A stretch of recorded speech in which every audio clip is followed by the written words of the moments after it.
On July 25, 2013, in Arlington Heights, Illinois, 89-year-old Henry Lasicki called 911 after he accidentally drove into a pond that was next to his home. It happened in the 1500 block of Cortlandt Drive. 6:59 a.m. 02nd, July 25, 2013. 911, what's the address of the emergency? Help me quick. What's the address I live on of the the courtyard emergency? on Arlington on the Ponds, What is your and I drove into the lake. What is your address? What? What is the address? 1538 Cortlandt. But I drove through and I'm in the lake.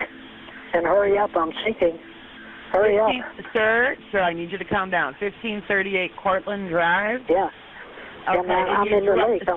Sir, I understand. Sir, calm down. I'm getting you help. So you drove into the car, drove into the lake? I'm in the lake. Okay. My foot got stuck on the generator. Sir, I'm getting you help, okay? Okay. They're on the way, sir. They're on the way for helping you. Hurry up. Sir, they're on the way. Are you in the car? Yeah, I'm in the car. Okay. What kind of a car are you in? I'm in a brand new Cadillac. You're in a brand new Cadillac. Okay. Yeah. All right. All right. What happened? I'm all right. You're okay? Is somebody with you? No, I'm alone. Okay. What's your phone number? My foot got stuck on the accelerator and I went right through. Sir, I need you to listen to me. What's your telephone number? Can you open it? Sir, the fire department is on the way to help you. Do you understand that? Sir? Sir? Hello? Yes. Okay. I'm trying to. Sir? It's open. Okay, are you listening? Sir? It's open. Okay. What's open, sir? What's open? Sir, can you hear me? Hurry up, I'm sinking. Sir, the water is coming up through the gate. Sir, can you hear me? Can you hear me? Oh, he's not hearing me. Sir? Hello? I don't know. Hello, sir?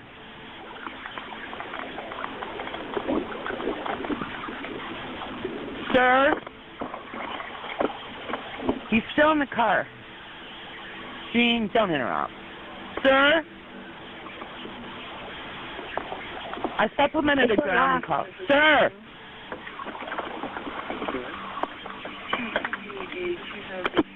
Hello?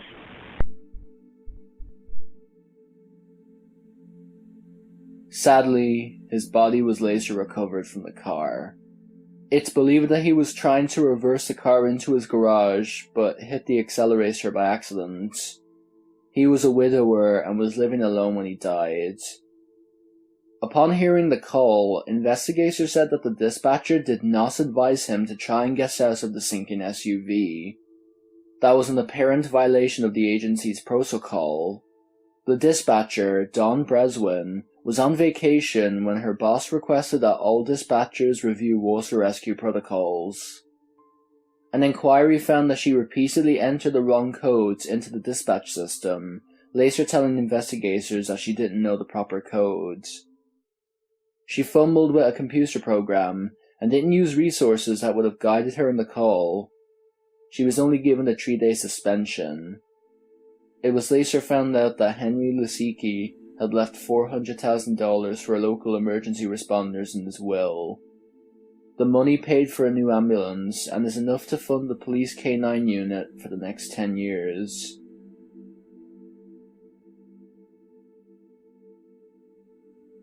On June 8, 2014, a woman called 911 after she was sexually assaulted. The woman was staying with her friend at a house close to the Ohio State University campus. She awoke in the middle of the night to a man holding a gun to her head and demanding that she perform sexual acts on him.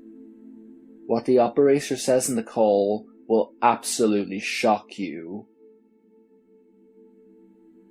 911, what is your emergency?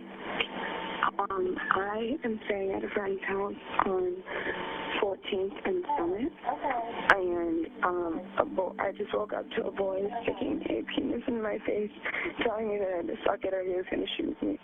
What's the address that you're at? I think 14th and Summit. I'm going to go look outside, but is there any way that you guys can locate where my phone is right now?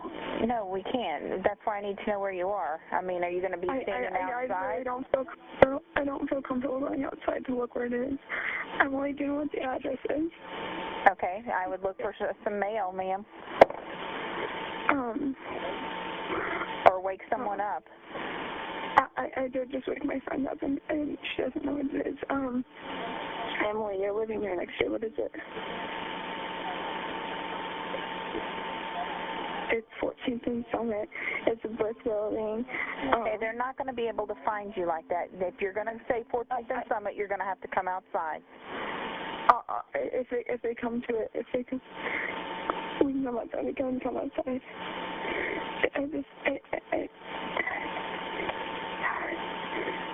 I feel really, really, really scared right now. Please come. They're going to come out there, ma'am, but you're going to have to be outside so they can find you. That's what I said. I said that's fine. What's your name? My name is... And was this a male white, a male black? It's a male white. It was a small male white boy. He was wearing a white shirt, and I really, really, if they see any small male white boy with a white shirt, I want them to immediately arrest them. I'm not kidding. Okay. I've never been...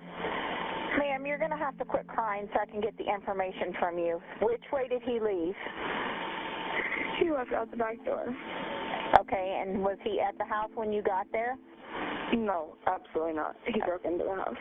How did he break in? Where did he come in at? I have no idea. I have no idea the back door. Well, they're not going to be able to find him on this information that you've given. We'll send the officers over to talk to you. You're kidding me, right? Ma'am, you've only gave me a male white with a white shirt. Oh, that's shame, but you understand how horrified I am. I'm like a very, very, like a 20-year-old from Upper Arlington. I don't know what you deal with every day, but the kind of sympathy you have right now is zero. The police are on their way to talk to you, ma'am, but how many male whites are out there? I understand, but like... I'm scared out of my mind right now. I'm sorry.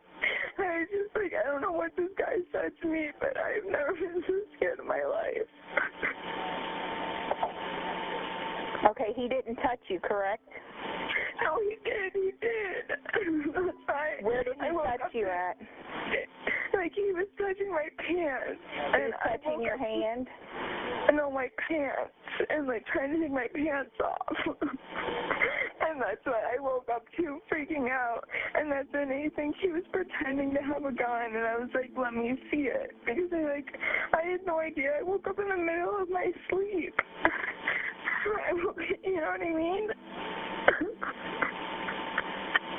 I'm like completely horrified right now.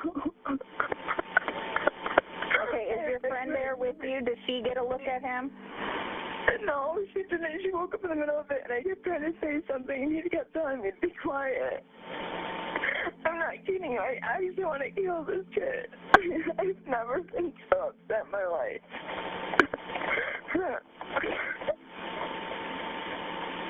Okay, where's the person that lives there? And she's right next to me. She doesn't live here, though. It's her friends that are in her sorority. Okay, where are those people at? They're sleeping upstairs. Can you guys get them up so maybe they know who this person is? They don't know who he is. He left the house. Are the cops here yet? No, they're not there. They're driving to you. He doesn't come a little faster. I'm freaking out. I'm freaking out.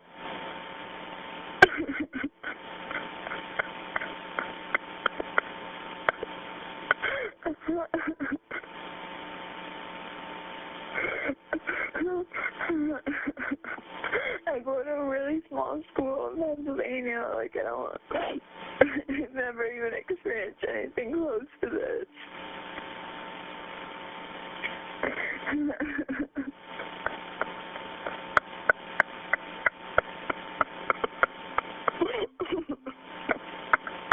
I didn't hear yet. Are they even close, please? Yes, ma'am. Campus is not that big. They're driving to you. Okay.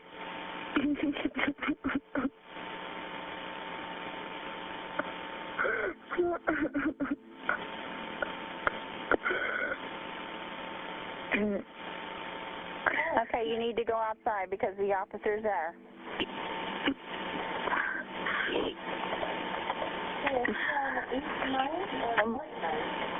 I'm wearing light green pants. Okay, and I'm wearing a white shirt. Okay. Can you tell them that? Yes, I'll let them know. They're going to be in car 40. Where? I'm waiting another girl. We're outside. I'm sorry? 14th and Indianola. We're outside. Where are they? Okay, you said 14 in Summit, ma'am. 14th and Indianola. So now you're at 14th and Indianola? Well, now they're... Sorry, I don't know how to say campus at all. I'm really sorry. I don't know. It's really wrong.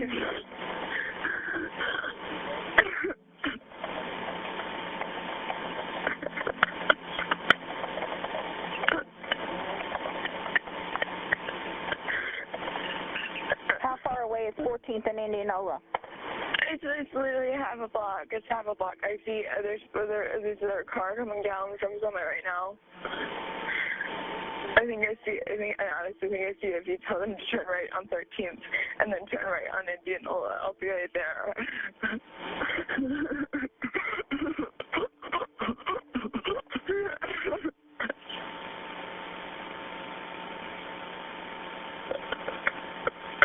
Ram is just a cop car right here.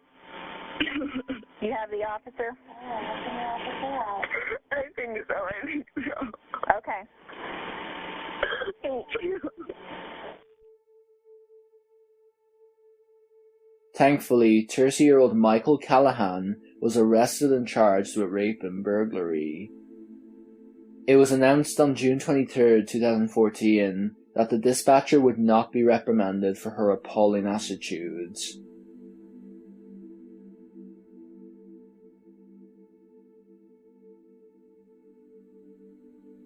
On May 30, 2013, in Brooklyn, New York, the psychiatrist of Ronald Friedfertig called 911 and told the operator that his patient might have murdered somebody. He explained that his 62-year-old patient wasn't sure if he had actually stabbed his girlfriend or if he imagined it. The first dispatcher did a good job in gathering and relaying the information onto a second dispatcher. The second dispatcher not only laughed at the call, but also mixed up details to give to police, instead saying that the man had dreamed that he was attacked in his home. Because of this, the police went to the girlfriend's home and only knocked on the door, before concluding that everything was hunky-dory and there was no crime. 911 was emergency? I'm not exactly sure. My name is Dr. A patient of mine,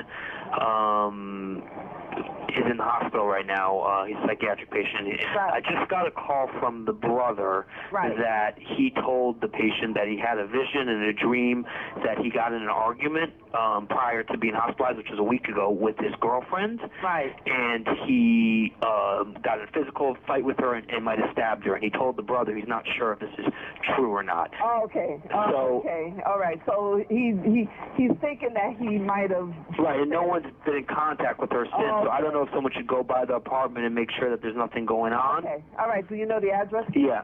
Go ahead. This guy that has the mental history is at 13. That's where he lives. Currently, he's in a hospital in Brooklyn, but the incident happened, he was hospitalized over a week ago, and he just told the brother today that he might, and I'm not sure if it could be just a total hallucination, but I just don't know, because the brother reported that because the patient told the brother that he's not sure if this is true or not, and no one's been able to get in touch with the girl. Right, that I'm wondering if, to have it checked really out. Happened. Yeah. Right. Okay, I got you. Okay. It could be totally nothing. Right. I just don't know. Okay. All right, so this is his ex-girlfriend or girlfriend? It was his current living girlfriend that he mentioned. Her name is, but I can give you a few contact numbers also of people. Okay, hold on. All right, so I'm just saying that the patient who's now hospitalized for psychiatry just revealed to his brother that he has a dream. He had an argument with his current living girlfriend, and that he stabbed her. And he's not sure if it's true, if it actually happened or not. Okay. All right, so help is on the way, so whatever we're talking about is not delaying help, okay? Okay. All right, so everything is in the system already. We have an ambulance going just in case. The police is going, and that they'll be there as soon as possible, okay? Okay. I just hope that is not true. I hope so, too. Yeah, but you never know. Yeah, I hope so, too. I really hope so. Do you have, a badge number, an identification number? I need to write a note in my chart. Okay. My operator number is... Okay, thank you. Radio. Hi, Central. 70 Adam. No. I'm sorry, I had to just give it out. This man said that he had a dream. I can't even talk right now. Medical say his patient, who is hospitalized for psychiatric history, was revealed to his brother he had a dream a week ago that he stabbed her. So he had a dream a week ago that he got stabbed by his brother? Yeah. Oh, okay. Is he has a knife on him now, he's stating, or he just... No. He's hospitalized for psychiatric history, and he said he had a dream that just revealed to his brother that he had a dream about an argument, and he was stabbed 1 week ago. Okay. All right? So I'm not going to go over the ear with that. Okay, I'm rolling up in a couple of seconds, so I'll bye. Okay, thank you.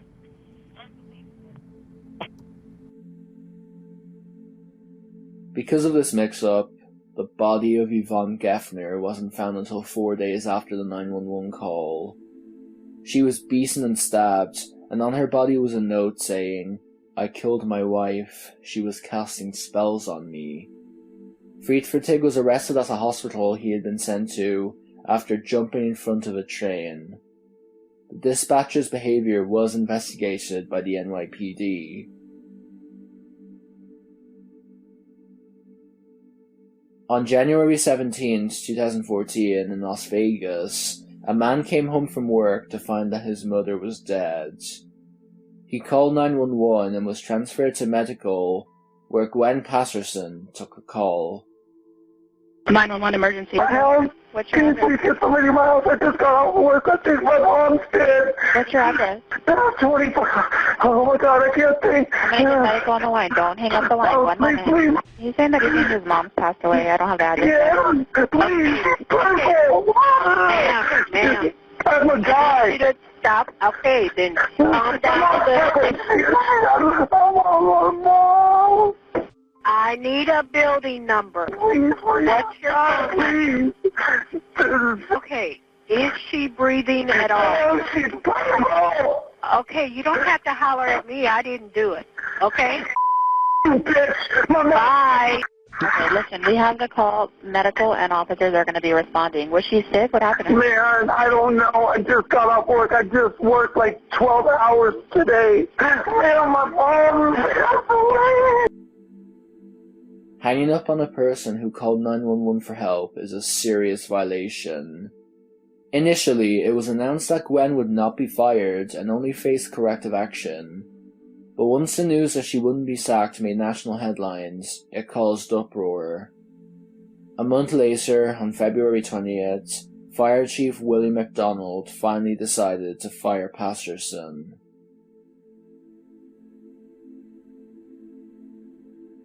On August 19, 2008, in Lincoln Park, Michigan, 17-year-old Adrienne Ledesma called 911 after her father collapsed onto the kitchen floor and had a seizure.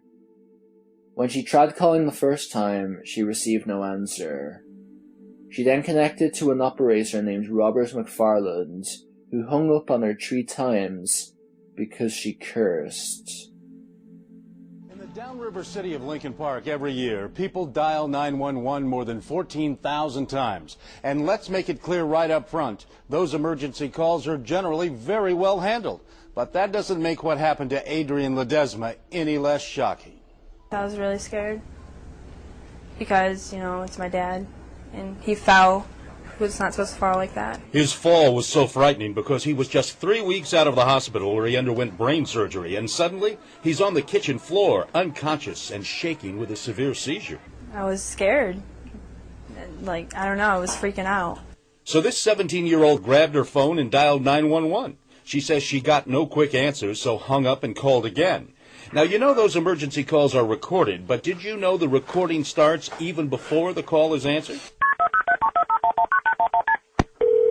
So you can hear her near panic when again she can't get an immediate answer, blurting out the F word just as the call is picked up.